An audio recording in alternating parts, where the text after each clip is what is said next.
നമ്മുടെ ബഹുമാന്യനായ പ്രധാനമന്ത്രി ശ്രീ നരേന്ദ്രമോദിജിയുടെ ഈയിടെയുള്ള വീഡിയോകളെല്ലാം മലയാളത്തിലേക്ക് തർജ്ജമ ചെയ്ത് എയർ ചെയ്യാൻ ശ്രമിച്ച ഒരു വ്യക്തിയാണ്.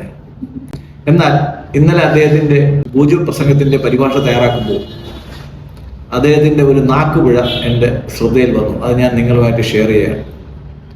അദ്ദേഹം ഉദ്ദേശിച്ചത് ഏപ്രിൽ 22 ശേഷം ഞാൻ മധുബനിയിൽ പോയപ്പോൾ എന്നാണ് ഉദ്ദേശിച്ചത്. പക്ഷെ അദ്ദേഹത്തിന്റെ വായിൽ നിന്ന് വന്നത് മെയ് 22 എന്നാണ്. 22 मई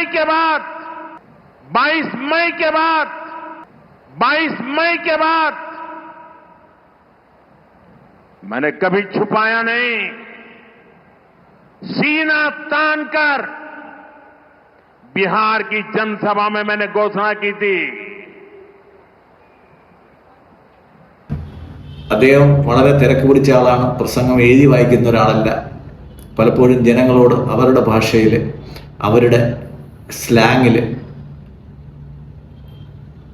വിശദമായി സംസാരിക്കുന്ന ഒരു വ്യക്തിയാണ് അദ്ദേഹം. അതുകൊണ്ട് അദ്ദേഹത്തിന് പറ്റിയ ഒരു ചെറിയ നാക്കുപിഴയാണ്. അത് ഞാൻ നിങ്ങളുടെ ശ്രദ്ധയിൽപ്പെടുത്തുന്നു. നന്ദി, നമസ്കാരം.